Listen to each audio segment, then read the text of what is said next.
एक ऐसा सिग्नल जो कि एक बार वैज्ञानिकों ने डिटेक्ट किया और उसकी तलाश आज तक अरबों डॉलर्स लगाकर वैज्ञानिक सालों से करते आ रहे हैं, लेकिन वो फिर कभी नहीं मिला। ऑलमोस्ट 50 साल बीत गए हैं, वो सिग्नल आके चला गया, लेकिन वो किसी भी वैज्ञानिक को नहीं मिला।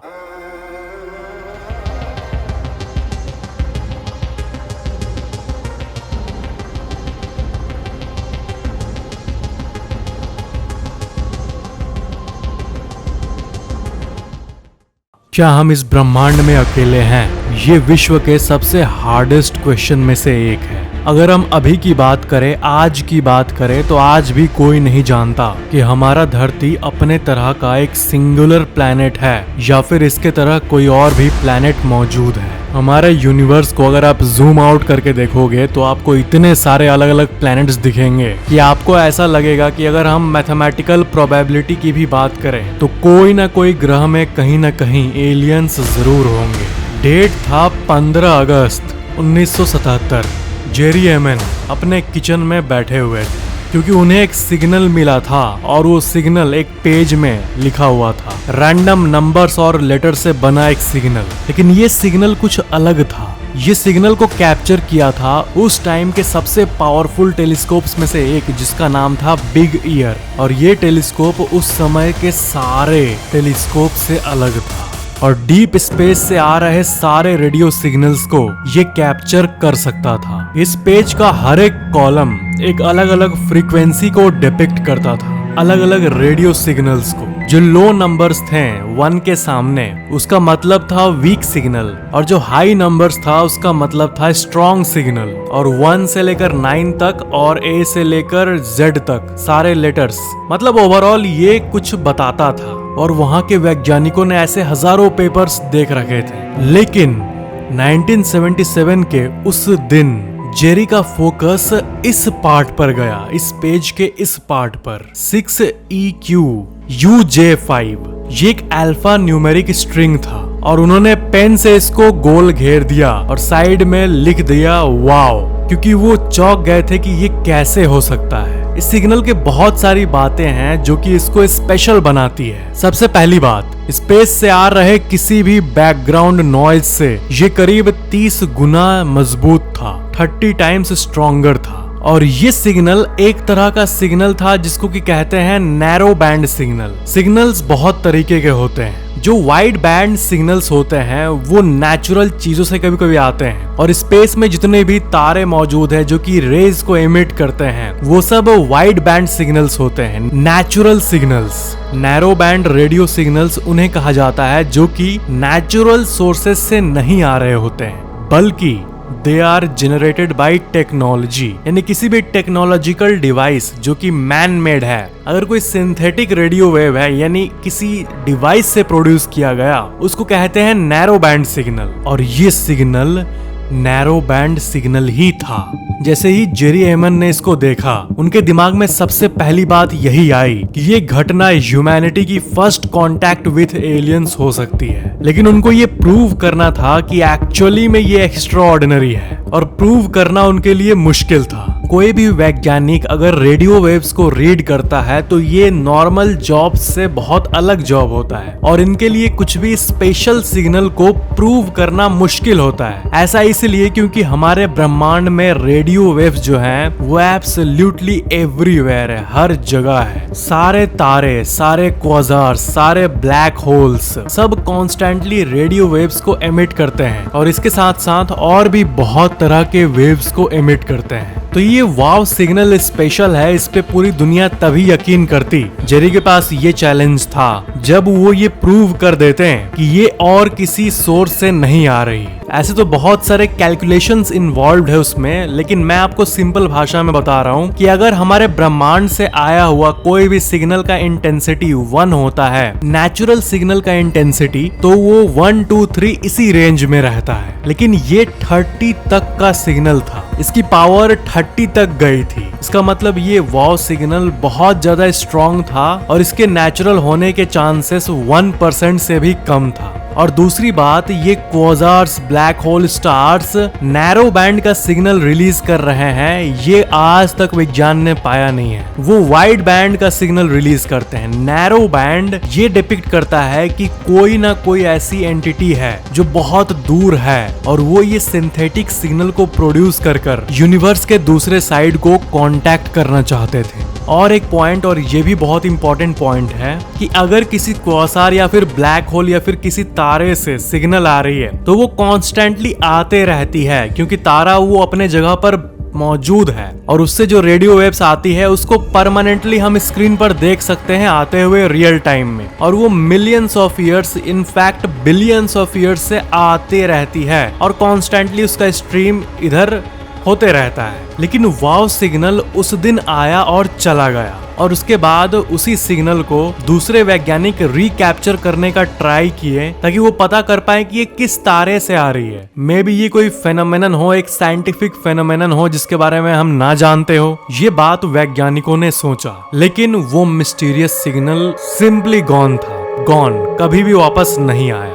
और ये सिग्नल आके चला गया, जैसा कि आप इस ग्राफ में देख सकते हो, ये आया और चला गया एक इन्वर्टेड यू के शेप में। तो अभी तक कंक्लूजन ये निकला कि ये एक आर्टिफिशियल सिग्नल है और ये ब्रह्मांड के दूसरे कोने से आ रही है। बहुत सारे दूसरे वैज्ञानिकों ने ये आर्ग्यू किया कि ये हो सकता है कि हमारे किसी सैटेलाइट का सिग्नल हो, लेकिन उस समय 1970s के समय हमारे ऑर्बिट में सिर्फ और सिर्फ 250 से 300 ही सैटेलाइट थे उस टाइम के टेक्नोलॉजी के हिसाब से। अभी के समय में, आज के समय की बात करें तो करीब 8000 सैटेलाइट्स रियल टाइम में धरती के चारों तरफ घूम रहे हैं। वाव सिग्नल के फ्रीक्वेंसी की बात करें तो वो 1420 MHz यानी मेगाहर्ट्ज पर आ रही थी, और जो सिग्नल्स इस फ्रीक्वेंसी पर होते हैं, ये फ्रीक्वेंसी की सिग्नल एक ऐसी सिग्नल है जो कि एक ऐसी सभ्यता ही बना सकती है जो काफी यंग हो, यानी ब्रह्मांड में मौजूद कोई भी यंग सिविलाइजेशन जो कि रेडियो सिग्नल के टेक्नोलॉजी के प्रथम पड़ाव पर है,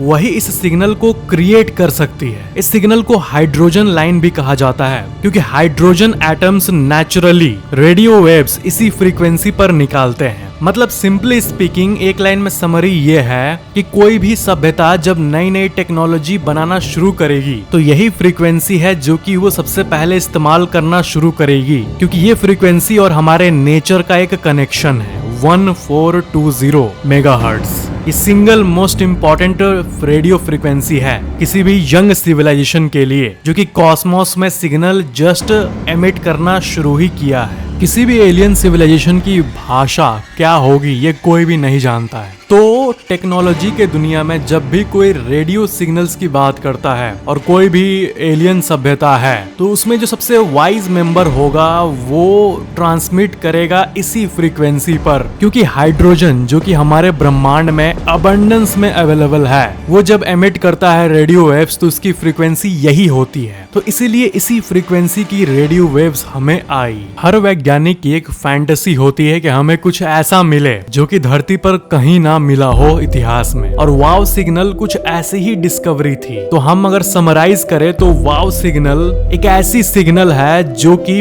परफेक्ट रेप्लिका थी उस चीज की जिसकी वैज्ञानिक सेंचुरीज से तलाश कर रहे थे। वाव सिग्नल एक नैरो बैंड सिग्नल था जो कि किसी न किसी तरह के टेक्नोलॉजिकल डिवाइस से आई थी और उसकी ओरिजिनेशन स्पेस में हुई थी, यानी ये टेक्नोलॉजी के द्वारा जेनरेटेड थी और हमसे लाखों लाइट ईयर्स दूर जेनरेटेड थी। तो किसी न किसी तरह का इंटेलिजेंट लाइफ फॉर्म उसको जेनरेट कर रहा था, और ये 1420 मेगाहर्ट्ज पे थी। वो सिग्नल अगले दिन वैज्ञानिक फिर से डिटेक्ट करने का कोशिश किए, लेकिन वो असफल रहे। वो आया और चला गया, और उस घटना के बाद, उस स्पेशल दिन के बाद, कई हाई पावर सैटेलाइट्स को सेट किया गया और हर एक दिन पास होता गया, और आज लगभग 50-60 साल बाद वैसा कोई भी सिग्नल दोबारा वैज्ञानिकों को नहीं दिखा, कोई भी छोटा सा भनक भी नहीं, नथिंग।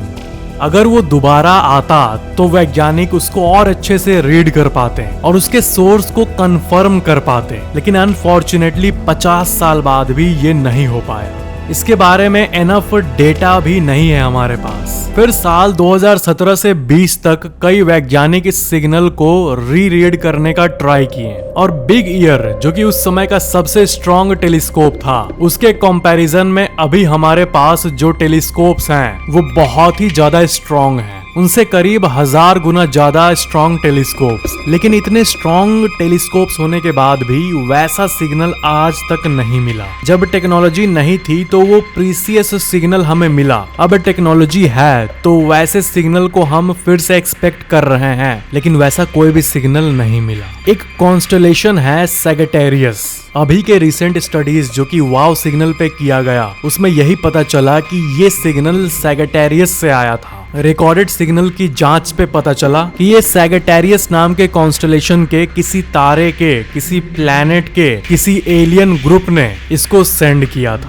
और ये भी हो सकता है कि वो सिविलाइजेशन हमसे भी पुरानी हो, मिलियंस ऑफ ईयर्स ओल्ड हो, लेकिन क्योंकि सिग्नल्स लाइट के स्पीड से ज्यादा स्पीड पे ट्रैवल कर नहीं सकती, तो उसको आने में भी लाखों साल लग गए। सैजिटेरियस ए जो कॉन्स्टलेशन है वो 26,000 लाइट ईयर्स दूर है, यानी अगर आज से 26,000 साल पहले वो सिग्नल उन्होंने भेजा होगा, तब जाके वो 1970s के समय धरती पे रीच किया होगा। ओरिजिनेशन टाइम और रिसीविंग टाइम में बहुत डिफरेंस होता है, तो मे बी अभी रियल टाइम में भी कई ऐसे सिविलाइजेशंस होंगे जो कि दूसरे सिविलाइजेशंस को कांटेक्ट करने की कोशिश कर रहे होंगे, लेकिन सिग्नल्स को आने में क्योंकि टाइम लगता है, इसलिए वैसा सिग्नल हमें फ्यूचर में कभी न कभी फिर से जरूर रिसीव होगा, और इसी का इंतजार वैज्ञानिकों को है। लेकिन वाव सिग्नल से ये कंफर्म जरूर हो जाता है कि हमारे इस अनंत ब्रह्मांड में लाइफ, यानी ये जो लाइफ है, यानी इंसान का दिमाग, इंसान के रैंडम काम, जो एक नॉन लिविंग से लिविंग थिंग की बात आती है, तो ये लिविंग सिर्फ हमारे धरती पर ही नहीं है, बल्कि दूर मौजूद बहुत सारे प्लैनेट्स पर